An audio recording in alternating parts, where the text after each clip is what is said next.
Seguimos en el aire de Eso que Falta y ya lo tenemos aquí con nosotros, a Alejo Di Ricio, para hacer su columna Paisaje donde vivo. Hola Ale, ¿cómo estás? Hola Mailo, ¿cómo estás? Muy bien, por suerte. Muy bien, porque hoy tenemos una columna no negativa o no tan negativa porque vamos a hablar de percepciones alrededor del cambio climático y el ambiente.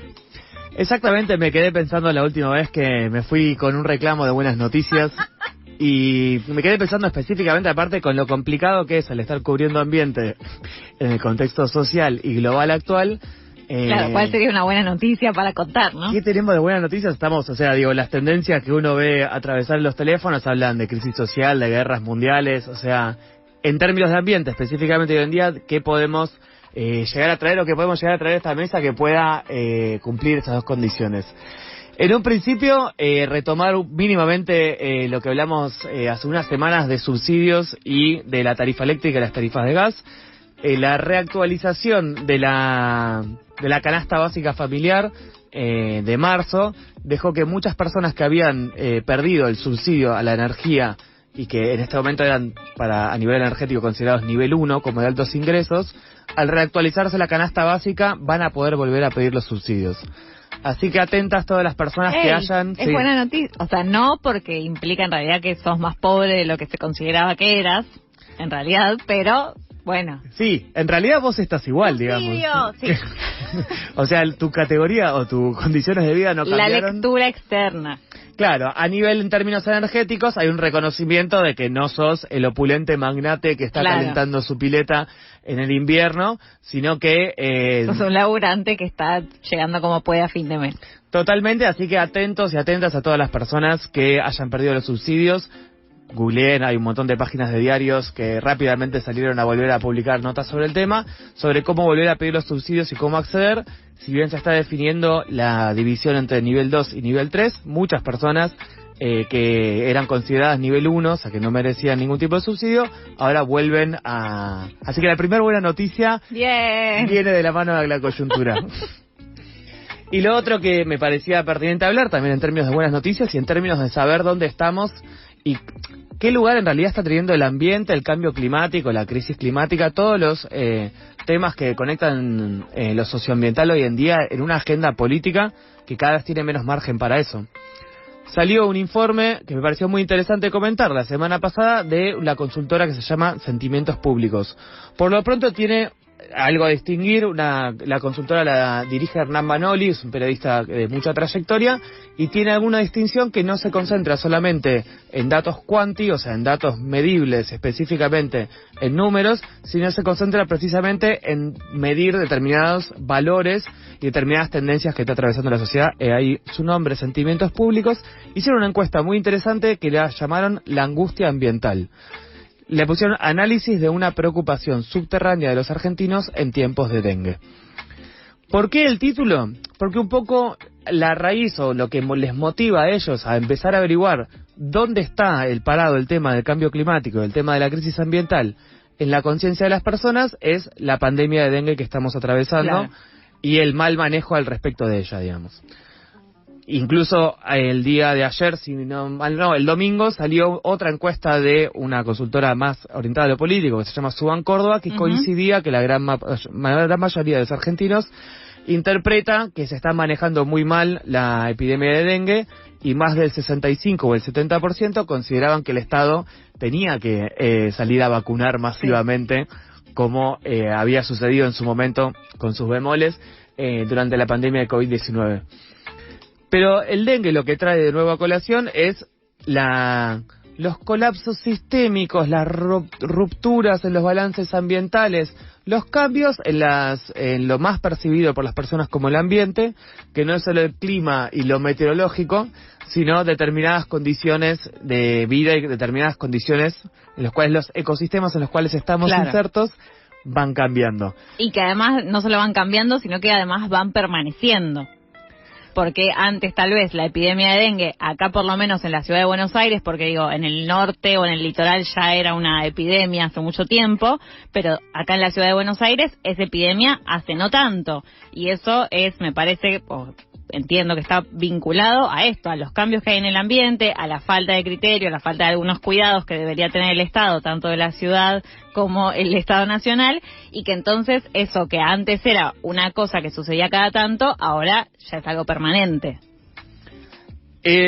Totalmente, porque aparte esto no tiene que ver solamente con las condiciones de cómo cambia la circulación de una enfermedad, como bien decís, de que eso que tiene que ver más con lo sanitario y con los temas del cuidado de las personas, sino que hay otro tema que es, hubiera dengue o no hubiera dengue, la cantidad de mosquitos y las invasiones de mosquitos hubieran sucedido igual, digamos. Claro. Entonces hay un cambio ahí en cómo se comportan los ecosistemas, y hay un cambio también ahí que tiene que ver mucho no solamente con cuestiones globales, en términos climáticos, en términos de calentamiento global, crisis climática, combustibles fósiles, sino muy localmente con lo que hacemos, muy con los modelos que tienen que ver eso, con la pérdida de la biodiversidad a nivel local y el avance específicamente en nuestro país de lo que es el sistema agroalimentario, el modelo sojero, que tiene consecuencias directas en los ecosistemas localizados y cómo hace que se reconfigure, digamos, todo el balance del ecosistema. En ese marco a mí me parecía muy relevante que el resultado de las encuestas es que el 91% de los argentinos encuentra como importante o muy importante la problemática medioambiental. Bien. Una buena lectura. Es absolutamente una buena lectura, o sea, estamos hablando de que es importante o muy importante. Tiene el 91% es un grado de acuerdo que dentro de la consultora acá destacan, supera grados de acuerdo que parecen universales en Argentina, como estoy orgulloso de ser argentino, es el mejor país del mundo, que tiene 83,8 de acuerdo. Esa es la vara, digamos, para medir la encuesta. Era el acuerdo que más adherentes tenía, digamos. Claro, el mayor porcentaje de acuerdo que había tenido en las últimas encuestas, que ser argentino era lo mejor. Que la hicieron el 20 de diciembre de 2022, ¿no? Básicamente. No, ese dato no lo tengo, pero notemos que el acuerdo, el Estado debe ser lo más pequeño y lo más eficiente posible. Un acuerdo que parecería débil en un sistema como el nuestro de las últimas décadas, tenía un 68,5. O sea que el 91% es un nivel de acuerdo muy grande, y algo que me parece muy relevante también, que es algo que suele aparecer cuando se hablan de temáticas medioambientales, es que en los niveles socioeconómicos altos, o sea, en la gente que más plata tiene, este acuerdo es el más débil. O sea, el ambiente o el ambientalismo no es una problemática que preocupe a los ricos particularmente. Claro. De hecho, a los ricos es a quienes menos los preocupa. Y al mismo tiempo, a quienes más preocupa es a quienes menos tienen, a los niveles socioeconómicos bajos. No me sorprende igual, ¿no? Quienes más privilegios tienen, menos sienten que les afectan condiciones que son, como decíamos, a nivel global. No es que el cambio climático nos afecta solamente a la clase laburante, porque eventualmente el calor lo vamos a sufrir todos, ¿no? Como el incendio que se viene para algún momento del planeta Tierra, bueno, aunque tengas mucha plata, lo vas a sufrir igual. Precisamente la otra cosa que encuentra la encuesta o que detecta es que la percepción de los niveles socioeconómicos altos es que es menor a la hora de pensar si se viene un colapso ambiental. O sea, no solamente... Qué bien que hice la lectura, ojo. Es tal cual lo que dijiste, se viene un incendio, por más que sea metafórico, claro. En la encuesta lo categorizan como colapso ambiental, esa percepción es menor en los niveles socioeconómicos altos, y algo que no te va a sorprender tampoco que te lo cuente, en los varones. Privilegios, claro. ¿Qué tal? Por eso, la encuesta no se ocupa claramente de dar respuesta a por qué sucede esto. Podemos encontrar, por supuesto, un montón de lecturas, pero la percepción en un principio de los ricos a estar menos expuestos a cualquier problemática social o colectiva. Y yo creo que es algo que traigo yo, que no dice la encuesta. Me parece muy interesante leer esto en términos y en insertos en el marco de que lo que está avanzando, la narrativa que está avanzando, es que no hay problemas colectivos, no hay nociones colectivas, lo que hay son nociones individuales y problemas de privados, de acuerdo a la narrativa de la extrema derecha, por supuesto, me estoy refiriendo, y esto demuestra, digamos, que quienes más creen que no hay un problema colectivo como el colapso son las personas con una tendencia hacia el individualismo, marcadas por el sistema productivo del cual quieren vivir, digamos, para siempre. Del cual quieren vivir para siempre, y aparte quienes más tienen intereses en avanzar con actividades que son absolutamente perjudiciales para el medio ambiente o los ecosistemas en general. En ese sentido, ahí aparece de nuevo también, o podemos volver a pensarlo dentro de lo que se viene hablando estos últimos meses, que es que las actividades y las industrias extractivas van a ser garantes de gobernabilidad en lo máximo posible que puedan como actores políticos, ya que del otro lado, del lado del actual gobierno, hay una intención de garantizar a estas empresas que puedan avanzar con esas actividades a su vez, digamos, la simbiosis ahí se nota.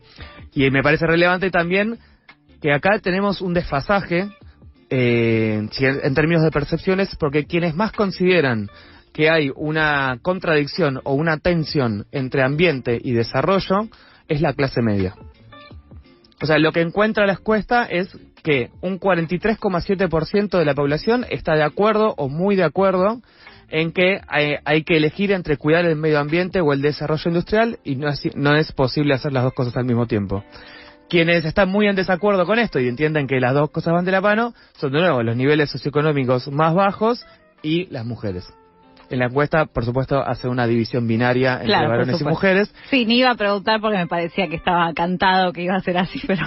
Estaba cantado que decir, a pesar de que es una encuestadora que, como notamos... Sí, es bastante progre, digamos, para decirlo en términos actuales. Totalmente, o sea, tiene valores y nociones de hacerlo bastante progresista. Sin embargo, obviamente, al hacer el momento de una encuesta masiva, uno también termina hablando y la pregunta se postula. Sí, hay que hacer como también una lectura o un intento de análisis más genérico, porque si no es como, bueno, la subdivisión en categorías se les va medio del análisis, ¿no? Posible. Totalmente, porque para mí la trampa ahí es que ambiente y desarrollo, bueno, ¿qué desarrollo? O sea, ¿qué estamos hablando cuando hablamos de desarrollo? ¿Para qué? ¿Para quiénes? ¿Qué industrias?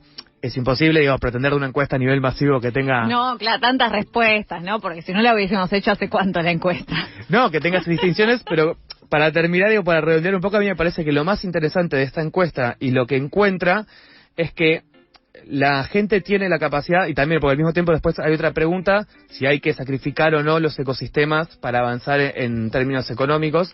La gente opina mayoritariamente que no, pero sí opina que hay que hacer actividades económicas y hay que desarrollarse. Entonces, esto vuelve a poner arriba de la mesa que la gente es absolutamente capaz de creer dos cosas que parecen contradictorias.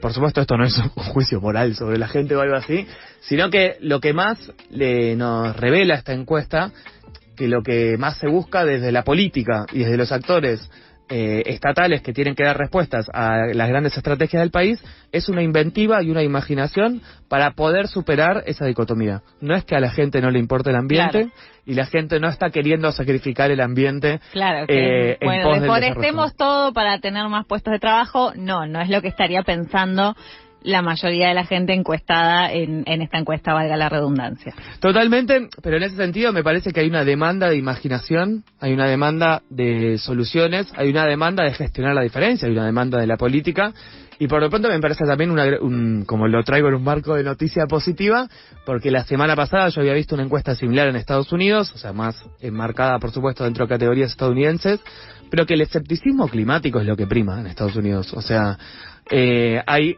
una gran necesidad en las audiencias por saber si el cambio climático es real, si realmente es generado por las actividades humanas, y por saber quiénes son los científicos climáticos y quién les paga. O sea, las principales preocupaciones ambientales de grandes sectores, no grandes, pero bueno, eran 20 y 20% o 20 y pico, y otro 20 y pico % era escéptico. El primer 20 y pico quería saber quién le pagaba a los científicos, y el otro 20 y pico era como, ¿estamos seguros que lo estamos generando los humanos?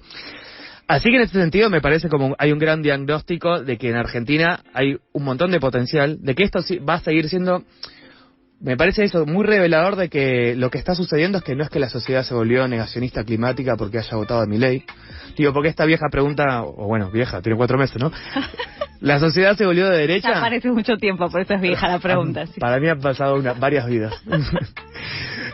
Pero la sociedad es un error hacer la pregunta dicotómica si la sociedad se volvió de derecha y punto. Claro. Por lo pronto, no hay... Hay grises ahí, claramente. Dentro de esta temática vemos claramente que ni siquiera es un gris. No hay negacionismo climático en Argentina. O sea, se puede hablar de que el 91% de la población acuerda que es importante o muy importante atender a una preocupación ambiental y medioambiental. O sea, me parece que habla muy bien de nosotros como sociedad. De nosotros en este aspecto.